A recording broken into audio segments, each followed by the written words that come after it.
Assalamualaikum warahmatullahi wabarakatuh. Halo guys, perkenalkan nama saya Cita Dara Kirana dari 12 IPS 3 akan menjelaskan tentang siklus akuntansi. Ada yang tahu nggak sih akuntansi itu apa? Jadi akuntansi adalah sistem atau proses yang mencatat, mengelompokkan, meringkas, menganalisis, dan menyajikan informasi keuangan suatu entitas. Akuntansi perusahaan dibagi menjadi dua. Yang pertama ada perusahaan jasa dan kedua ada perusahaan dagang. Yang pertama ada perusahaan jasa. Perusahaan jasa merupakan perusahaan yang menawarkan produk berupa jasa atau tidak berwujud. Siklus akuntansi perusahaan jasa terdapat 4 tahapan. Yang pertama ada tahap pencatatan. Tahap pencatatan meliputi analisis buku transaksi, jurnal umum, dan buku besar. Yang kedua ada tahap pengikhtisaran, meliputi neraca saldo, jurnal penyesuaian, dan worksheet. Yang ketiga ada tahap pelaporan. Tahap pelaporan meliputi pembuatan laporan keuangan, contohnya laporan laba rugi, laporan neraca, laporan perubahan modal. Yang keempat ada tahap penutup, meliputi jurnal penutup, neraca saldo setelah penutup, dan jurnal pembalik. Nah, yang kedua ada perusahaan dagang. Perusahaan dagang merupakan aktivitas pembelian dan penjualan barang dengan harga di atas harga pokok agar bisa mendapatkan keuntungan. Perusahaan dagang terdapat 2 jurnal, yaitu yang pertama, jurnal umum, yaitu jurnal yang mencatat seluruh transaksi keuangan yang timbul akibat kegiatan perdagangan. Yang kedua ada jurnal khusus, yaitu jurnal yang dikelompokkan secara khusus sesuai dengan transaksinya.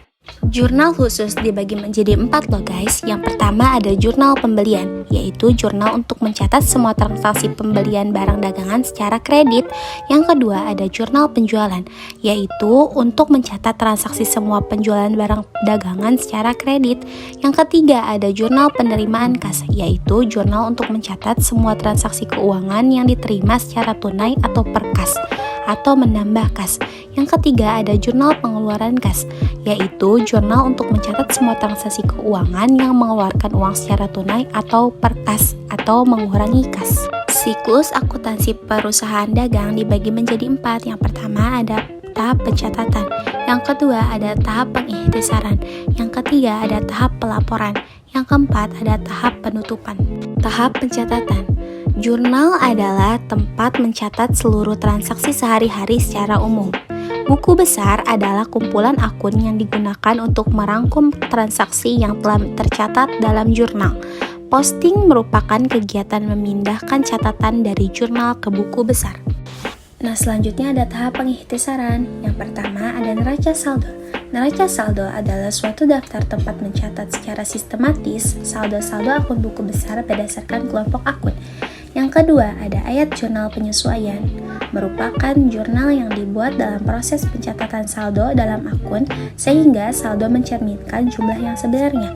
Yang ketiga, ada neraca saldo disesuaikan adalah saldo-saldo buku besar setelah disesuaikan dengan keadaan akhir tahun atau keadaan saat menyusun laporan keadaan keuangan suatu usaha. Neraca kolom atau lajur merupakan sebuah kertas kerja atau worksheet yang berfungsi sebagai alat bantu untuk mempermudah penyusunan laporan keuangan. Tahap pelaporan. Tahap pelaporan berisi tentang laporan-laporan keuangan, contohnya laporan laba rugi, laporan neraca, laporan perubahan modal. Nah, yang terakhir ada tahap penutupan. Yang pertama ada jurnal penutup, yang kedua ada neraca saldo penutup, yang ketiga ada jurnal pembalik. Segitu saja penjelasan dari saya. Jangan lupa like, comment, and share. Terima kasih guys. Wassalamualaikum warahmatullahi wabarakatuh.